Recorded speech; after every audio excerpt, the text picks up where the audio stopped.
Ayla clutched the thin fabric of her festival gown, the coarse weave scratching against her skin. Around her, the moon festival pulsed with a life she could only ever watch from the periphery. Laughter and the scent of roasted meats mingled with the earthy musk of wolves, a scent that was a constant, painful reminder of what she lacked. She was an omega, a blight on the proud lineage of the Blackwood pack, the girl whose wolf had never answered the call of the moon. A dud, a broken thing. Her father's gaze was a physical weight across the crowded clearing. He stood with the other pack elders, his shoulders squared with a rigid pride that never seemed to include her. Beside him, her sister Lena shimmered. Lena, whose magnificent silver wolf was the pride of their family, was accepting congratulations on her recent promotion within the pack's hunting echelon. She was everything Ayla was not. Strong, confident, whole. Ayla lowered her eyes to the trampled grass, focusing on the small, resilient wildflowers that pushed their way through the dirt. She felt a kinship with them. She had learned resilience, if nothing else. The whispers that followed her were like a cloak she could never shrug off. Wolfless, they hissed. Barren. The words were meant to cut, and they did. But years of such treatment had honed the wounds into smooth, hard scars. She possessed a strange sort of quietness, an ability that the pack's shamans had dismissed as a useless sensitivity. Agitated hounds would calm at her approach, their growls softening into whimpers. Frightened fawns in the forest would allow her to come close. She could soothe frayed nerves with a touch, a hummed tune, a steady presence. In a society that valued the strength of the beast, the power of tooth and claw, her gentle gift was seen as a sign of her inherent weakness. "Still sulking in the shadows, little sister?" Lena's voice was warm, but it held the same undercurrent of pity Ayla had come to despise. Ayla forced a smile, looking up at her radiant sibling. "Just enjoying the night air." "Congratulations, Lena. I heard you led the Northern Patrol." "It was nothing," Lena said with a dismissive wave, though her eyes shone with pride. "Father is pleased. He wishes you would try harder, try harder," as if it were a matter of will, as if she hadn't spent countless nights under the full moon, screaming into the silent forest, begging for the shift that never came. The pain of that failure was a hollow ache in her bones. "I am trying," she murmured, the lie tasting like ash on her tongue. A sudden hush fell over the festival grounds. It was not a silence of peace, but one of thick, heavy anticipation. A wave of power, cold and immense, rolled through the clearing, prickling Ayla's skin and making the hairs on her arms stand on end. Every wolf, from the strongest alpha to the lowest omega, bowed their head in submission. Every instinct she didn't know she possessed screamed at her to do the same. The Alpha King had arrived. She risked a glance from beneath her lashes. He was a figure of terrifying legend, a recluse who ruled the territories with an iron fist. Whispers said he was cursed, that his wolf was a monstrous thing that drove him to bouts of uncontrollable rage. They said he was cruel, scarred, and broken. They said he hadn't been seen at a pack festival in years.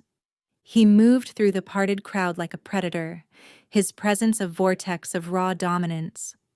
His beta, a grim-faced wolf named Fen, walked a step behind him, his eyes scanning the crowd for threats. But all eyes were on the king. He was taller than any man she had ever seen, broad-shouldered and clad in black leather that seemed to absorb the moonlight. His face was a mask of cold indifference, but she saw it, a flicker of something raw and agonizing in the depths of his dark eyes. A pain he held leashed with brutal control. Her strange, useless empathy resonated with it, a low thrum of shared suffering that made her heart ache. He was a king, and she was nothing, yet she recognized the look of a soul in a cage. Lord Malachi, the king's uncle and a high-ranking elder in their own pack, stepped forward, his expression a practiced mix of deference and ambition. "Your Majesty, we are honored by your presence." The king did not respond. His gaze swept over the assembled wolves, dismissive and cold. It was a look that stripped away all pretense, leaving only the raw hierarchy of power. He was the apex, and they were all, every one of them, beneath him. And Ayla, lowest of the low, felt his power like a physical blow, rooting her to the spot. The air remained thick with a tension that choked the festive atmosphere. The musicians had fallen silent, the dancers had frozen mid-step. The arrival of King Ronan had cast a pall over the celebration, transforming it into a tense display of fealty. He walked the perimeter of the clearing, a silent, brooding monarch inspecting his territory. No one met his eyes. No one dared to speak. Ayla tried to make herself smaller, to blend into the shadows at the edge of the crowd. She wished she could simply disappear. His power was a suffocating pressure, a constant reminder of her own deficiency. It was the roar of a hurricane to her whisper of a breeze. Lord Malachi followed the king, his voice a low, sycophantic murmur that grated on Ayla's nerves. He was pointing out the pack's prize hunters, the successful litters of the past year, all the markers of strength and prosperity. He was selling his pack's worth, and by extension his own. When his gaze swept past Ayla, it was filled with a familiar, cold contempt, as if her very existence was an embarrassment he had to endure. Suddenly, a commotion erupted nearby. Two young alphas, their chests puffed out with drink and bravado, began to shove one another. It was a stupid, pointless dominance display, the kind that happened at every festival. "He insulted my mate," one snarled, his control slipping. "Your mate has the eyes of a stray dog," the other retorted. Normally, the pack enforcers would have intervened instantly, but they were frozen, their attention fixed on the king. The fight escalated with shocking speed. A fist flew and one of the alphas staggered backward, crashing into a table laden with food. The table overturned with a tremendous crash of pottery and spilled wine. People scrambled to get out of the way, creating a wave of motion that rippled through the crowd. Ayla was caught in the surge. Someone shoved her from behind, hard. Her foot caught on an exposed tree root, and her balance vanished. Time seemed to slow down, the gasps of the crowd elongating into a drawn-out sigh. She flailed, her arms windmilling uselessly, her trajectory carrying her out of the shadows and into the open space that had been cleared for the king. She was falling directly into his path. Panic, cold and sharp, seized her. To touch the Alpha King was unthinkable. It was a violation of the highest order. The punishment would be severe, perhaps even death. She saw her father's face, contorted in a mask of horror and fury. She saw Lena's wide, disbelieving eyes. She braced for the impact of the hard-packed earth, for the humiliation, for the pain that was sure to follow. She squeezed her eyes shut, a silent apology dying on her lips. But she did not hit the ground. Instead, her fall was broken by something solid and unyielding. Strong hands clamped around her arms, steadying her with an effortless strength that stole her breath. The scent of pine and winter frost and something else, something wild and elemental and deeply masculine, enveloped her. It was intoxicating and terrifying.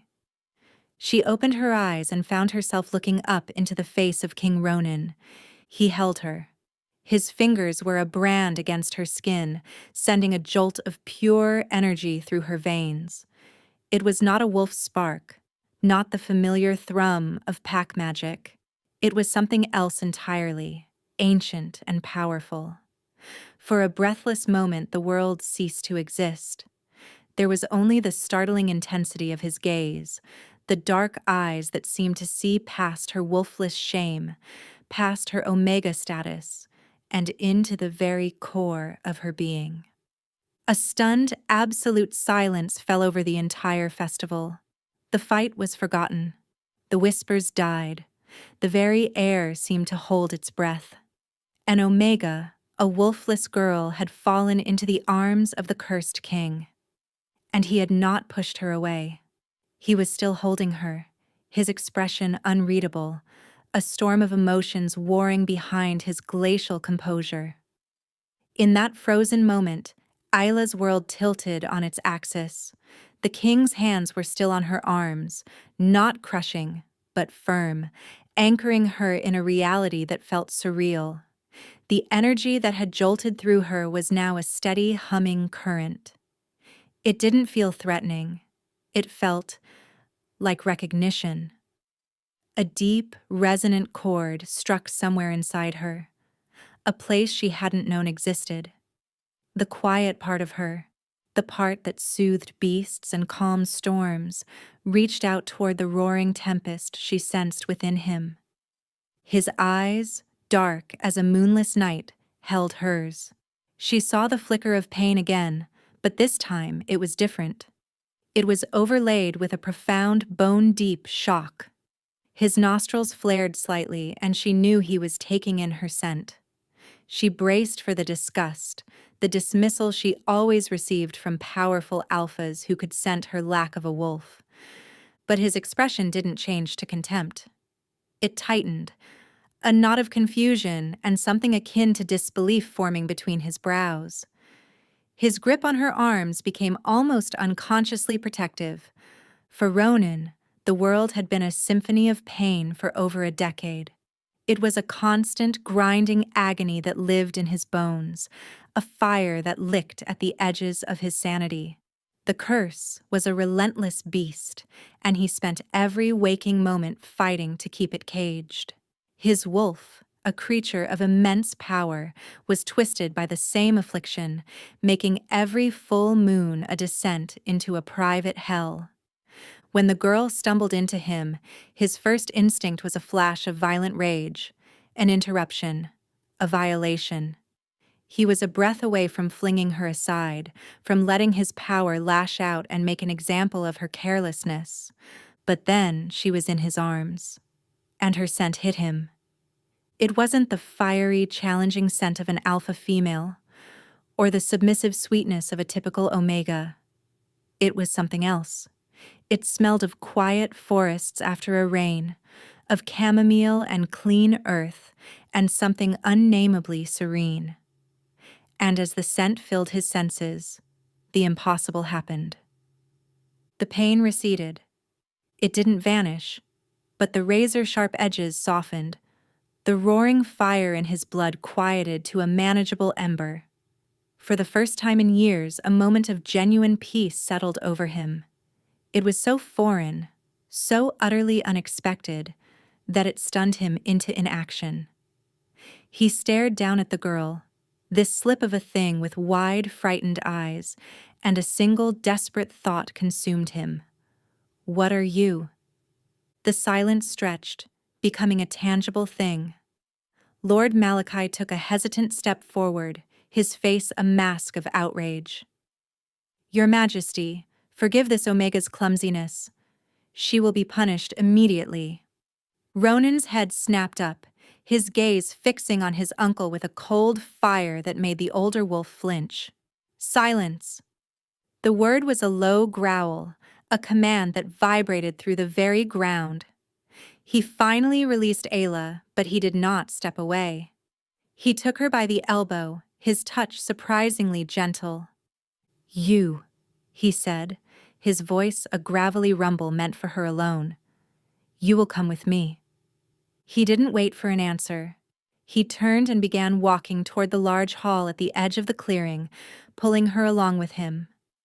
The crowd parted before them like the sea, 1,000 pairs of eyes following their progress with a mixture of fear and morbid curiosity.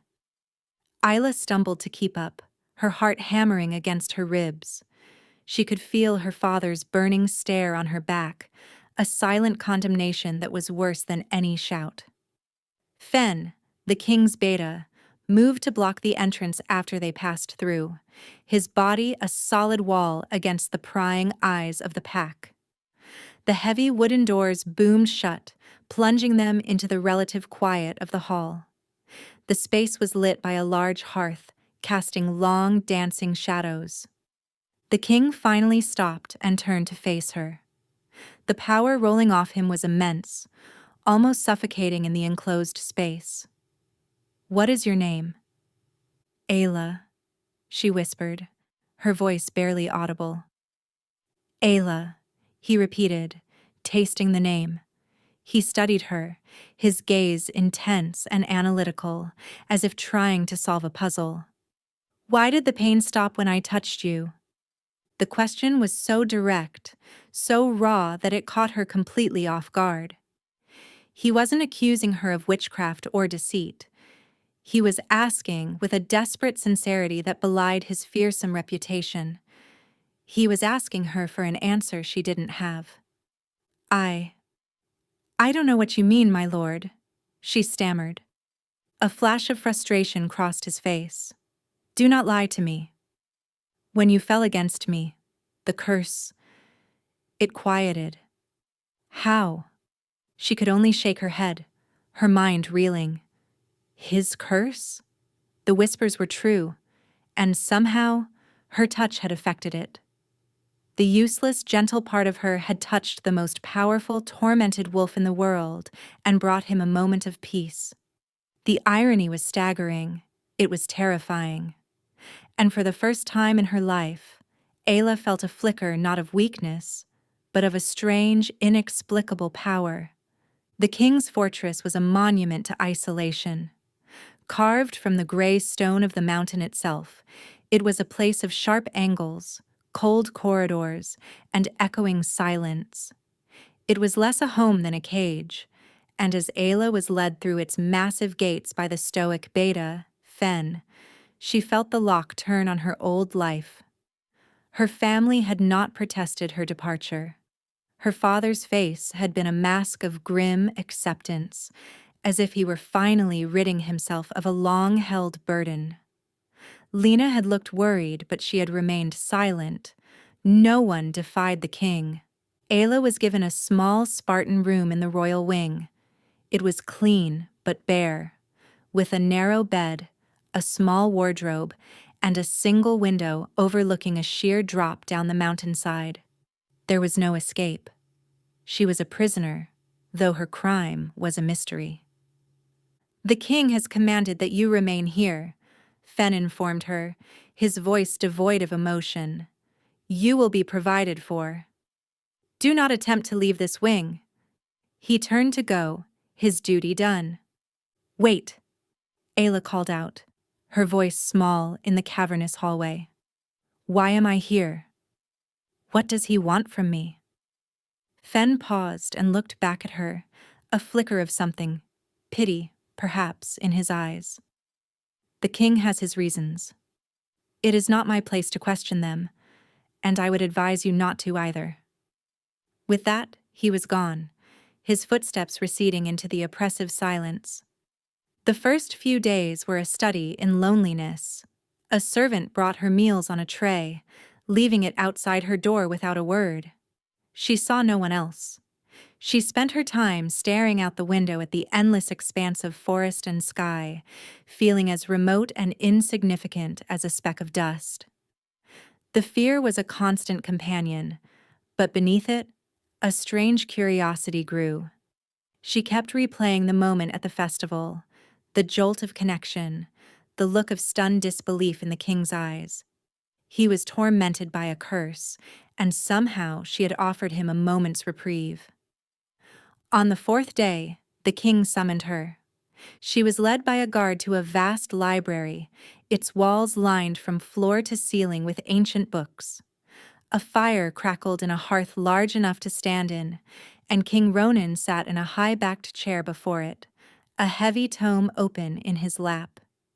He did not look up as she entered. "You can read?" he asked, his voice a low rumble that seemed to vibrate in her bones. "Yes, my lord." Her mother had taught her, a secret indulgence in a pack that valued literacy far less than fighting prowess. "Good." He gestured to a stool near the fire. "Sit. Read to me." My eyes tire of the script. It was a command, not a request. Ayla's hands trembled as she took the book he indicated, a collection of old legends and histories. She found the marked page and began to read, her voice shaky at first, then growing steadier as she lost herself in the rhythm of the words. She read for hours, the only sounds in the room the crackling of the fire and the soft turning of pages. She did not know how much time had passed when he finally spoke again. "Enough." She stopped, her throat dry. She risked a glance at him.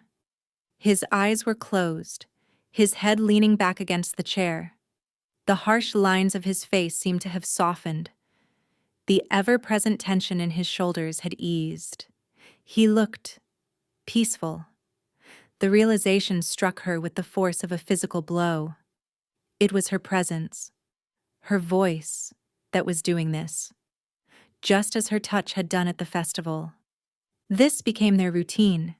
Every day she would be summoned to the library to read. Sometimes they sat in silence for hours. He never spoke of the curse again, and she never dared to ask.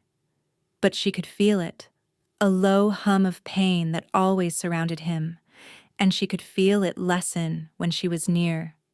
He was using her as a balm, a living poultice for his private agony. She began to see the man behind the fearsome monarch. She saw the weariness in his eyes, the deep-seated loneliness that mirrored her own. He was as much an outcast as she was, isolated not by weakness, but by a power so great it had become a prison.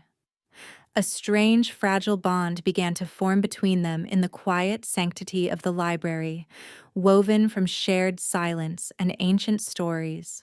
He started to look at her not as a curiosity or a tool, but as a person. One afternoon, he found her staring out a window, a melancholic expression on her face. "You miss the forest," he stated, his voice softer than she'd ever heard it. She nodded, not trusting herself to speak. The next day, he led her to a walled garden high up in the fortress, a hidden sanctuary of green that she hadn't known existed. "You may come here when you wish," he said gruffly, before leaving her alone amongst the flowers. It was the kindest gesture anyone had shown her in years. The tentative peace of their routine was shattered by the arrival of Lord Malachi. Ayla was in the garden, tending to a patch of wilting moon-petal flowers, when she sensed his presence. It was a cold, slithering thing, a stark contrast to the king's overwhelming but clean power. She stood up, brushing dirt from her simple dress, and turned to find him standing at the archway, his lips curled into a sneer. "So, the king keeps his little pet in a gilded cage," Malachi said, his voice dripping with condescension. He stepped into the garden, his eyes roaming over her with disdain. "I must admit, I don't see the appeal. A wolfless omega? A disgrace? What sort of spell have you cast on him?" Ayla's chin lifted. The fear she'd once felt for this man was being replaced by a slow-burning anger. "I have cast no spell, my lord. The king commands, and I obey. That is all." "Is it?" He took another step closer, invading her space. "He neglects his duties. He refuses to see the council. He spends his days cloistered with you. The packs are whispering. They say he is growing weak, soft. They say his curse is finally consuming him, and you are the symptom of his decay." Each word was a carefully aimed dart, intended to wound and intimidate. "His Majesty's health is not for me to speak of," she said, her voice steady despite the frantic beating of her heart. Malachi laughed, a short, ugly sound. You are more clever than you look. But do not mistake his momentary fascination for anything more. You are a distraction, a tool. And when he tires of you, or when you are no longer useful, you will be discarded. And I will be there to ensure it is a permanent arrangement. The threat was unmistakable, hanging in the air between them like a poison. He reached out as if to touch her face, and she flinched back instinctively. Do not touch her. The voice was like the crack of a glacier. King Ronan stood at the garden entrance, his entire form radiating a lethal stillness. He had moved with no sound, a phantom of fury. His eyes were not on Ayla, but were locked on his uncle, and they burned with an intensity that promised violence. Malachi immediately straightened, his sneer replaced by a mask of polite concern. Your Majesty, I was merely having a word with the Omega, expressing my concern for your well-being. Your concern is noted, Ronan said, his voice dangerously soft. He walked slowly toward them, his movements fluid and predatory. He stopped beside Ayla, placing himself between her and his uncle, a silent, possessive gesture that spoke volumes. This garden, and every room in this wing, is part of my private domain. You are not welcome here. You will address me through my beta from now on. Is that understood? The insult was profound. To be denied direct access to the king was a major political blow. Malachi's face paled, his eyes flickering with hatred. As you command, my king. He gave a stiff, formal bow and retreated, his dignity in tatters. The silence he left behind was heavy. Ronan did not move. Ayla could feel the rage pouring off him in waves. His curse, she realized, was agitated by strong emotion. The pain must be flaring. Without thinking, she reached out and gently touched his arm. My lord, she whispered. His entire body went rigid at her touch. He looked down at her hand on his leather-clad forearm as if it were a foreign object. She expected him to pull away, to snarl at her for her presumption. Instead, he took a deep, shuddering breath. The tension in his shoulders eased by a fraction. The murderous inferno in his eyes banked slightly. He looked at her, and for the first time she saw not just pain or curiosity in his gaze, but a raw, aching vulnerability. He is right about one thing, Ronan said, his voice a rough rasp. You are a distraction. He turned and strode from the garden, leaving her alone with the scent of flowers and the distinct, terrifying feeling that she had become essential to the most dangerous man in the kingdom. And that made her the most vulnerable person of all. The days that followed Malachi's visit were fraught with a new kind of tension. The fragile peace of their library routine was gone, replaced by a charged awareness. Ronan was more volatile, his moods swinging from brooding silence to sharp, irritable commands. Ayla understood that his uncle's visit had not only been a threat to her, but a political move against him, using her as the weapon. The whispers Malachi had spoken of had found their way into the fortress, and the weight of the crown seemed heavier on Ronan's shoulders. The pain of his curse was visibly worsening. He would often stop mid-sentence, his hand clenching into a fist, a fine sheen of sweat on his brow. In those moments, Ayla would instinctively move closer, perhaps to straighten a stack of books, or add a log to the fire. Her proximity always seemed to grant him a measure of relief, a loosening of the vise that held him. He never acknowledged it, but he began to keep her near him for longer periods, finding pretexts for her to remain in the library or his study late into the evening. She was no longer just his reader, she was his anchor, and they both knew it. As the moon began to wax, growing fuller each night, A dreadful sense of anticipation settled over the castle. The guards became more vigilant, their faces grim. Fen was a constant, hovering presence, his eyes filled with a weary anxiety. Ronan grew more and more restless, pacing the length of the library like a caged animal. The pain was escalating, building toward a crescendo that Ayla could only guess at. One evening, 2 days before the full moon, he dismissed her abruptly. "Go," he snarled, his back to her as he stared into the fire. "Leave me." The raw agony in his voice cut through the anger. She hesitated, her heart aching for him. "My lord, if I can help." "You cannot!" he roared, whirling to face her. His eyes were wild, the pupils dilated with pain. "Your presence. It is a temporary reprieve, a candle in a hurricane. The storm is coming, and you will not be here to witness it. Now go." Frightened by the ferocity of his outburst, she fled. Later that night, Fen found her in the garden. The moon was a swollen sliver of silver, casting an ethereal glow on the stone walls. "He did not mean to frighten you," the beta said, his voice low. "He is trying to protect you."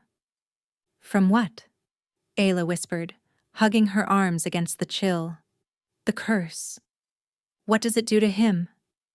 Fen's gaze was heavy with years of secrets and sorrow. "It is a torment of the flesh and the spirit. An old affliction in his bloodline, passed from king to king. On the night of the full moon, the pain becomes unbearable. It breaks him. It unleashes a beast that is not truly his wolf, but a creature of pure agony and rage. It has no reason, no restraint. It would not know you." The implication was horrifying. "He would kill me." "It wasn't a question." "He would kill anything that crossed its path," Fen corrected grimly. "For his entire reign, I have been the only one to witness it. I lock him in the undercroft, in a chamber reinforced with silver and stone, and I wait for the dawn. I listen to him scream." The beta's composure finally cracked, a flicker of profound pain crossing his face. "He is a good king, Ayla. A good man, trapped in a private hell. He pushes you away because he is terrified of what he might do to you. On the night of the full moon, you must not leave your room, no matter what you hear. Do you understand?" Ayla nodded, a cold dread seeping into her bones. She understood his warning perfectly. But as she looked up at the ripening moon, she also understood something else. She could not, would not hide in her room while the man who had shown her the first real kindness in her life was being torn apart by his own soul. Fen's warning was a command to save herself, but every instinct she possessed, every fiber of her being, was screaming at her to save him. The night of the full moon descended upon the fortress like a shroud. An unnatural silence reigned, heavier and more profound than the usual quiet. The guards were gone from the hallways, and the fires in the hearths were banked low, as if the very castle were holding its breath. From her room, Ayla could see the moon, a perfect, luminous circle of white fire in the black sky. It seemed to pulse with a malevolent energy, pouring its power down onto the world below. She heard it begin just after midnight. It was not a wolf's howl, but a scream of pure, unadulterated agony. It was a sound that seemed to tear at the very fabric of reality, a sound of breaking bones and a soul being ripped asunder. It echoed up through the stone floors, a horrifying testament to the suffering Fen had described. Ayla's hands flew to her mouth, a sob catching in her throat. This was his hell. This was the storm he had wanted to shield her from. Fen's warning rang in her ears. No matter what you hear. But the screams were a physical force, pulling at her, demanding she act. The gentle, empathetic core of her being recoiled from such immense suffering. To do nothing felt like a betrayal. Her heart hammered against her ribs, a frantic drumbeat of fear and resolve. She could stay here, safe in her room, and let him endure this alone. Or she could go to him. She could face the beast he became, armed with nothing but the strange, unexplainable connection that existed between them. It was madness. It was suicide. She chose madness. Slipping out of her room, Isla moved through the darkened, empty corridors. The screams were her guide, growing louder and more terrifying as she descended into the lower levels of the fortress. The air grew colder, thick with the scent of old stone, dampness, and a rising metallic tang of blood and raw magic. She found the chamber Fen had spoken of in the Undercroft. It was set apart from the dungeons, a heavy iron-banded door secured with a massive silver lock. A small barred window was set into the door at eye level. The sounds from within were monstrous, the splintering of wood, the shriek of metal, and the guttural, inhuman roars of a creature in torment. Her hands shaking, Isla pulled herself up to peer through the bars. What she saw would be seared into her memory for the rest of her life. The room was bare stone, its walls scarred with deep gouges. In the center, bathed in a single shaft of moonlight from a high grate, was a nightmare. It was not Ronan. It was not his wolf. It was a writhing mass of shadow and rage, a vaguely canine form that seemed to be constantly, painfully shifting. Bones snapped and reformed, limbs elongated and twisted at unnatural angles. Shadowy tendrils whipped out from its body, smashing against the walls. Its eyes were pits of burning red light, devoid of all reason or recognition. This was his curse, a living, breathing agony given monstrous form. It, thrashed on the floor, its roars turning into whimpers of pain that were somehow more terrible than the rage. She saw the man within the monster, a prisoner inside his own skin, fighting a battle he could never win. Her heart broke. All fear vanished, replaced by an overwhelming wave of compassion. She didn't realize she had made a sound, a small gasp of pity, until the creature's head snapped up. The burning red eyes locked onto her through the barred window. A new sound ripped from its throat, a focused, hungry snarl. It had a target now. It had her. It lunged at the door. The impact was like a thunderclap. The heavy iron door shuddered in its stone frame, the silver lock groaning in protest. Isla stumbled back, her heart leaping into her throat. The creature slammed against the door again. And again. A being of singular, destructive purpose. It wanted her. She could feel its rage, a tidal wave of pure, undiluted fury. But underneath it, she could also feel its pain, a deep, abyssal agony that was the source of its power. Her strange empathy didn't shrink from it. It reached for it. "Ronan," she whispered, her voice trembling. She pressed her hand against the cold iron of the door, as if she could reach him through it. "Ronan, it's me." "It's Ayla." A deafening shriek of tortured metal answered her. A crack appeared in the thick oak. The silver lock, supernaturally strong, was beginning to bend under the relentless, cursed assault. Fen had said the chamber was secure, but he had never accounted for this. He had never accounted for a focus, a target for the creature's rage. With a final, explosive crash, the lock shattered. The door flew from its hinges and smashed against the opposite wall. The beast stood framed in the doorway, a hulking silhouette of shadow and moonlight. It was larger than any wolf, its form still shifting and unstable, its red eyes burning with a malevolent intelligence. It lowered its head, a low, rumbling growl building in its chest as it fixed its gaze on her. This was it. This was the death he had tried to save her from. But as it took a step forward, Ayla stood her ground. She did not scream. She did not run. She simply looked at it, and she let all the compassion she felt for the man trapped inside shine from her eyes. She focused on her scent, on the calming presence that soothed frightened animals, and pushed it outward with all her will. "I'm not afraid of you, Ronan," she said, her voice soft but clear in the echoing chamber. "I know you're in there. I know you're hurting. Let me help you."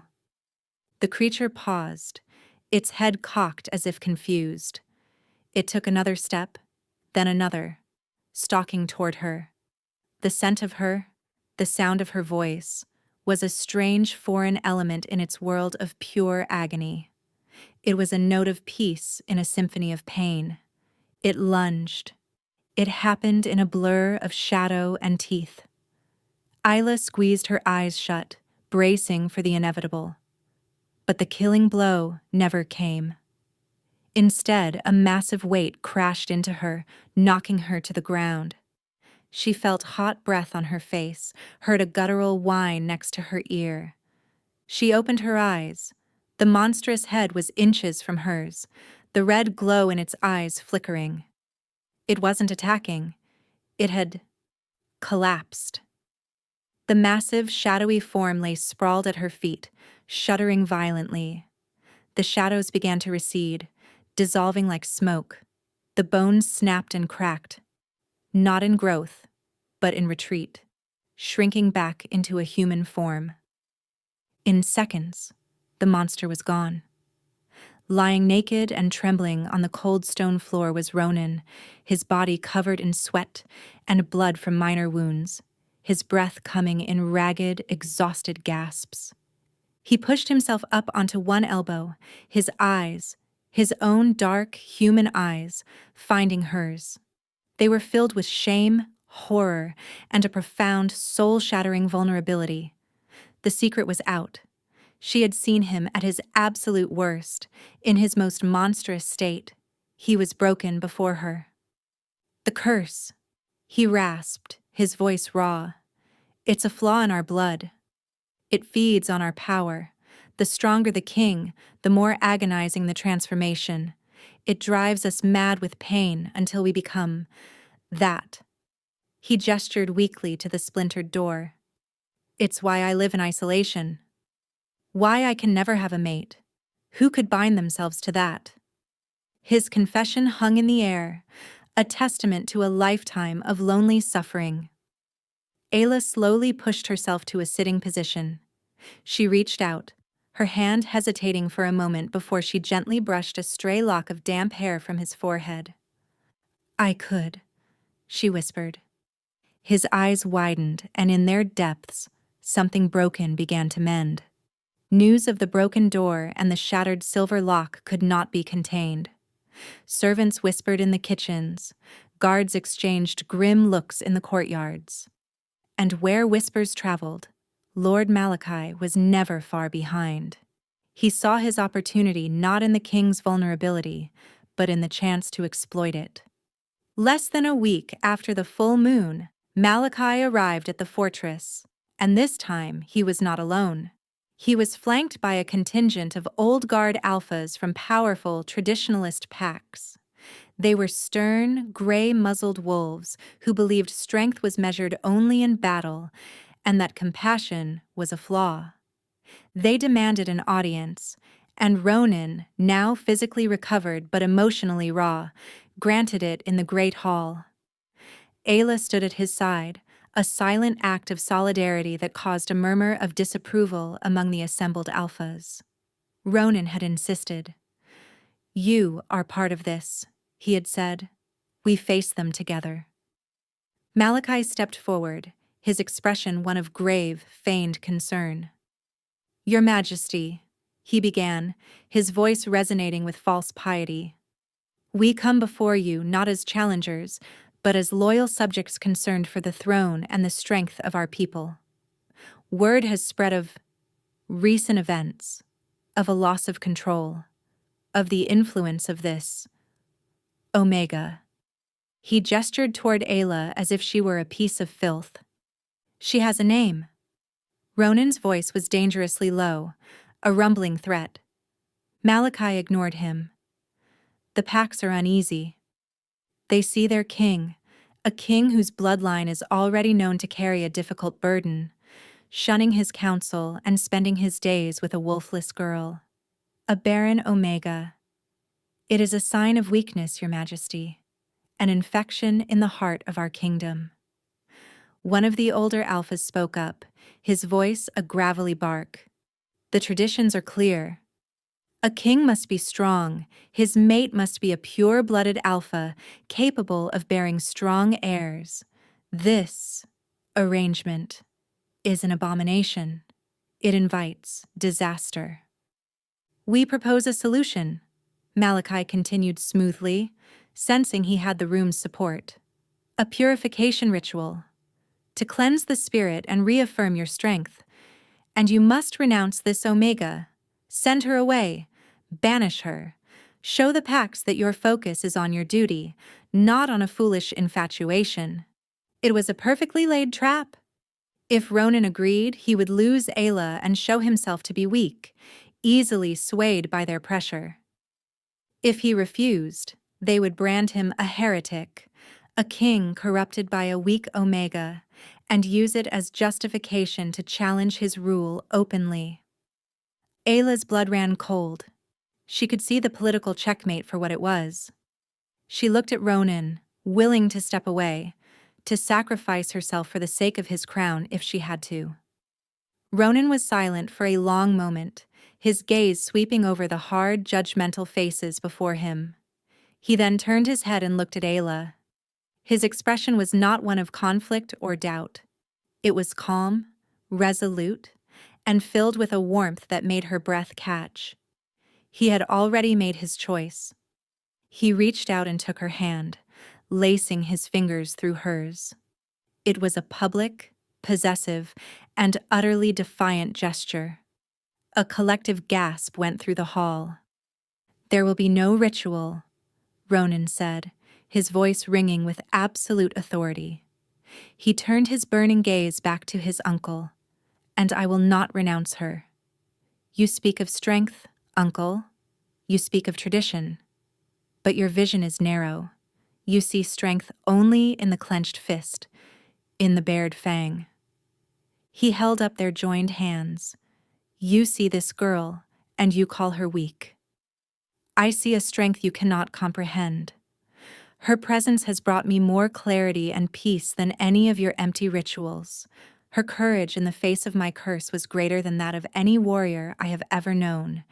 You call her wolfless. I call her my salvation." He took a step forward, pulling Ayla with him. They stood before the assembled alphas, united. "She is not an infection. She is the cure. She will not be banished. She will remain here, by my side, as my mate, as your future queen." The declaration was a thunderbolt that shattered the tension into stunned silence. Malachi's face was a mask of pure, unadulterated fury. His plan had not just failed, it had backfired spectacularly. He had tried to force Ronan to choose between his duty and his heart, and Ronan had chosen both, redefining his duty to include her. "This is madness," the old alpha snarled. "You would place a barren Omega on the throne? Her worth is not measured by her womb." Ronan shot back, his power flaring, forcing the alphas to take an involuntary step back. "It is measured by her character. Something you and my uncle so clearly lack. Now get out of my hall, get out of my fortress, and carry my message back to your Packs. A new era has begun." Ronan's declaration of war, for that is what it was, echoed through the territories. Malachi and his allies retreated, but their silence was the simmering quiet of a brewing storm. They would not accept this. Ronan had thrown down the gauntlet, choosing a wolfless Omega over centuries of tradition. He had shown them her value, but they were blind to it, seeing only weakness and a path to power. A tense, watchful peace settled over the fortress. Ronan began to consolidate his power, sending Fen to meet with loyalist pacts, shoring up his alliances. He and Ayla were inseparable, a united front against the coming conflict. Their bond deepened with every passing day, the quiet moments in the library now filled with shared glances, soft touches, and the unspoken acknowledgement that they were all the other had. The fear of what was to come was eclipsed by the joy of having finally found a place to belong. Malachi's move came sooner than they expected. He called for a grand council, a gathering of alphas from every pack in the kingdom, to be held in the neutral territory of the Sunken Valley. The stated purpose was to discuss a growing threat from feral wolves on the southern border. The true purpose, as Ronan knew, was to put him on trial. It was a public stage, and Malachi intended to be the star of the show. "It's a trap," Fen said, pacing Ronan's study. "He will have assassins in the crowd. He will have plants among the alphas, ready to shout you down. He will turn it into a circus.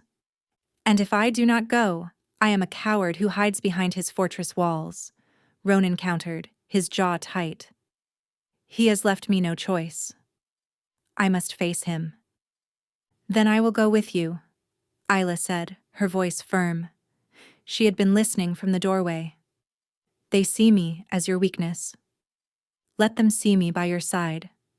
Let them see that I am not afraid." Ronan turned to her, his eyes filled with a mixture of pride and terror. "Ayla, it will be dangerous." "My life has been in danger since the moment I fell into your arms," she replied softly. "I would rather face it with you than hide from it here." And so it was decided. They would travel to the Grand Council together. The day of the council was overcast, the sky a bruised purple.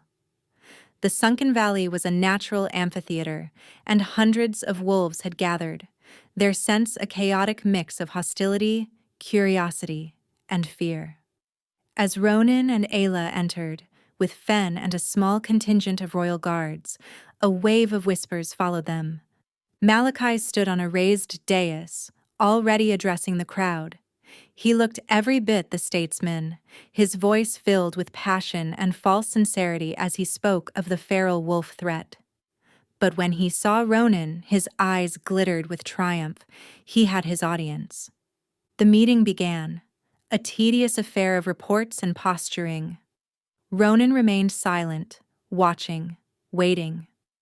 Isla sat beside him, her back straight, her expression serene, refusing to show the fear that fluttered in her stomach. The trap was sprung during the midday meal. A servant, his face a blank mask, approached with a silver flagon and 2 goblets, offering a ceremonial drink to the king. It was a tradition of hospitality. To refuse would be a grave insult. Fen moved to intercept, to taste it first, as was his duty, but Malachi called out, "Let the king drink.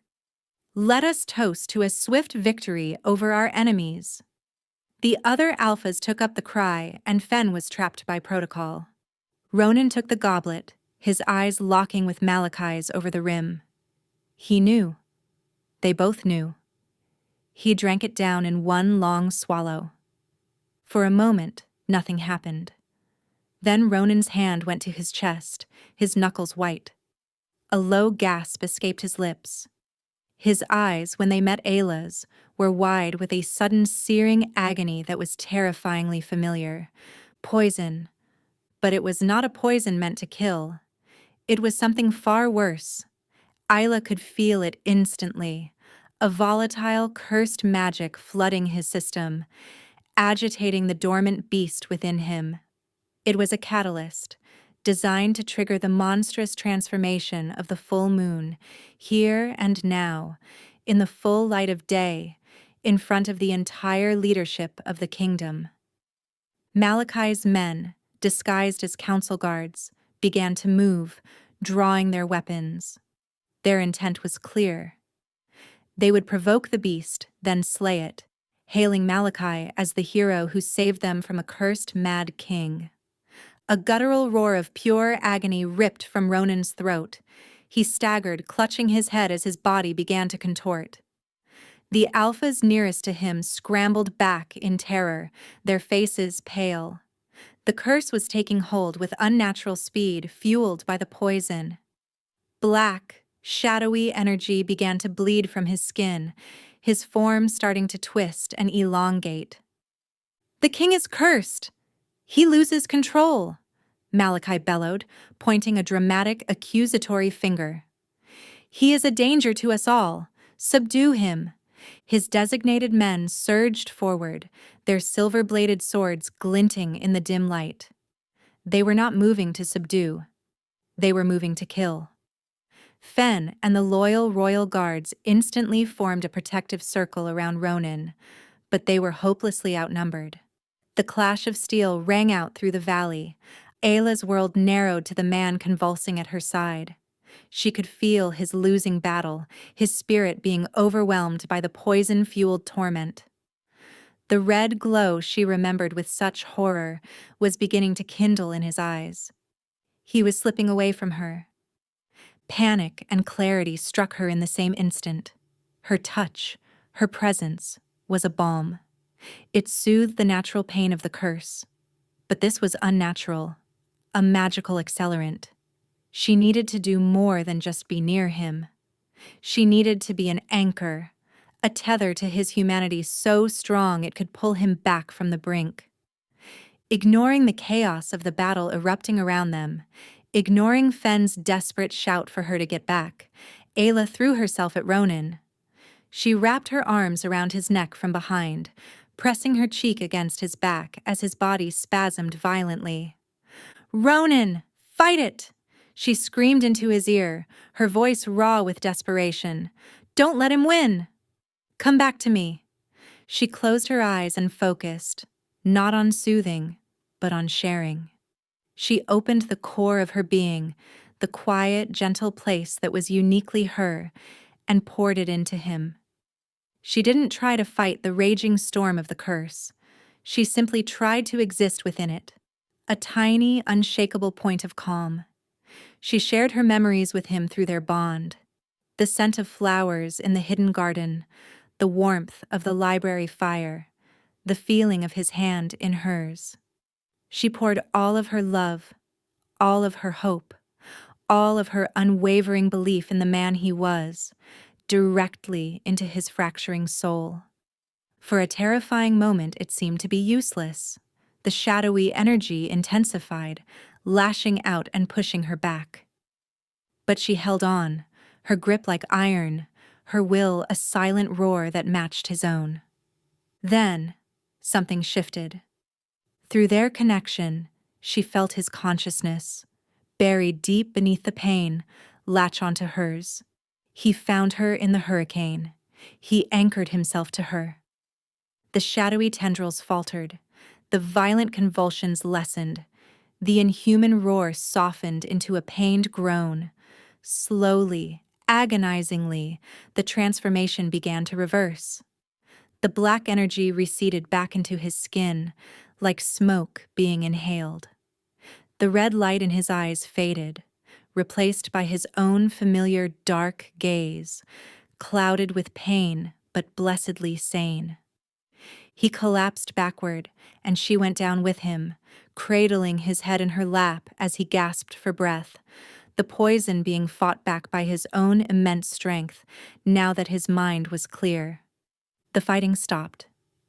Everyone, Malachi's men, the royal guards, the assembled alphas, stared in stunned silence. They had just witnessed the impossible. They had seen the monstrous curse rise, and they had seen a wolfless Omega girl quell it with nothing but an embrace. Malachi's face was a picture of disbelief and fury. His perfect plan lay in ruins at his feet. Ronan, propped up on one elbow, his breathing still ragged, lifted his head and pointed a trembling finger at his uncle. "Treason!" he rasped, his voice weak but carrying the weight of a king's judgment. "He poisoned me. Seize him." The spell of silence broke. The crowd, having seen the truth with their own eyes, turned on Malachi. The alphas who had been his allies now looked at him with contempt. They had been manipulated, their traditions used as a tool for a traitor's ambition. Malachi tried to flee, but he was quickly surrounded by a sea of angry alphas, his path to power ending here, in the dirt of the sunken valley. Ayla's useless gift had not only saved the man she loved, it had saved the entire kingdom from a tyrant. The aftermath of the Grand Council was swift and decisive. With Malachi's treason laid bare for all to see, his support crumbled into dust. He was imprisoned in the very fortress he had sought to rule, his followers disgraced and stripped of their titles. The kingdom, which had teetered on the brink of civil war, breathed a collective sigh of relief. Ronan, now free from the immediate threat of his uncle and with Ayla as his constant companion, found that the curse's hold on him had fundamentally weakened. The daily grinding pain was gone, replaced by a dull, manageable ache. The full moons were still a trial, but with Ayla by his side, her calming presence a powerful anchor, he no longer lost himself to the beast. He remained Ronan, enduring the pain without succumbing to the madness. He stood before the newly convened council, this time filled with loyal alphas and new, younger leaders who were not so beholden to the old ways. Ayla was at his side, no longer a figure of controversy, but one of reverence. The story of her courage in the sunken valley had spread like wildfire, transforming her from the wolfless Omega into the king's heart, the woman whose strength was of a different, more profound kind. Lord Malachi and his ilk believed our strength came only from our beasts, Ronan announced, his voice echoing in the great hall. They believed compassion was weakness, and that tradition must be followed blindly, even when it is cruel. They were wrong. True strength is not the ability to dominate, but the courage to protect. It is the wisdom to accept change and the resilience to heal. My mate, Ayla, has taught me this. He turned to her, taking her hands in his. The entire council watched, their expressions ones of respect and admiration. She will no longer be just my mate, he declared. She is my queen. And together, we will lead our people into a new era, an era where all strengths are valued and where the heart is as important as the claw. Days later, in the grand square before the fortress, a ceremony was held. It was not a traditional mating, which was often a private, pack-bound affair. Ronan wanted a public declaration, a coronation of sorts. He wanted everyone to witness the solidification of their bond. Ayla stood on the dais with him, dressed in simple white, a stark contrast to his dark royal leathers. She was not afraid. She met the eyes of the thousands of wolves gathered below, and she saw not scorn or pity, but hope. Her family was in the front row. Her father's face was a complex mixture of regret and awe. Lena was weeping openly, tears of pure, unadulterated joy for her sister. Ronan turned to her, his eyes soft. I was a king of a lonely, pain-filled kingdom of one, he murmured for her alone to hear. You gave me a world. He leaned in and, following the ancient rite, gently bit the juncture of her neck and shoulder. It was not a violent act of possession, but a tender, permanent promise. A spark of brilliant, warm energy flooded her senses, and for the first time she felt the thrum of a true mating bond snap into place. It was a connection that ran soul deep, a channel through which she could feel his love, his devotion, his relief. And through it, she felt something else stir deep within her, a dormant, sleeping presence, awakened by the bond, her wolf. 1 year later, Queen Ayla stood on the balcony of the royal wing, Ronan's arms wrapped securely around her from behind. The fortress that had once been her prison was now her home, and it was no longer a place of cold silence. It was filled with the sounds of a bustling, prosperous court. The kingdom was at peace. Ronan's rule, tempered by Ayla's compassion, had ushered in an age of unprecedented stability. The old, brutal traditions were fading, replaced by a culture that valued empathy and community. The packs were thriving. Ayla rested a hand on her swollen belly, a gentle smile gracing her lips. The child within, their heir, was a symbol of the new era, a product of a love that had defied every convention. The lie that she was barren had been broken, just as the king's curse had been. "She's restless today," Ayla murmured, feeling a soft kick. "She has her mother's spirit," Ronan rumbled, pressing a kiss to her temple. He was a changed man. The haunted look was gone from his eyes, replaced by a deep, abiding contentment. He was still the powerful Alpha King, but he was no longer a slave to his pain. As the sun began to set, casting a golden glow over the vast forest, Ayla felt that familiar, gentle stirring within her. Closing her eyes, she reached for it, not with fear or desperation, but with peaceful acceptance. Ronan felt the shift through their bond and tightened his embrace, his chin resting on her shoulder as he watched. A soft, silvery light enveloped Ayla. When it faded, standing where she had been, was a wolf.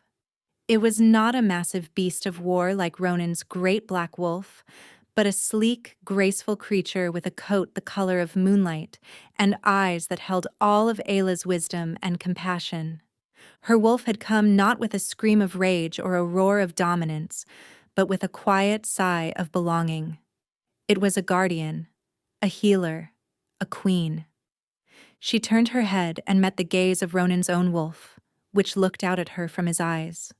There, on the balcony, as dusk settled over their peaceful kingdom, the king and his queen, the black wolf and the silver, stood together, whole, healed, and finally home.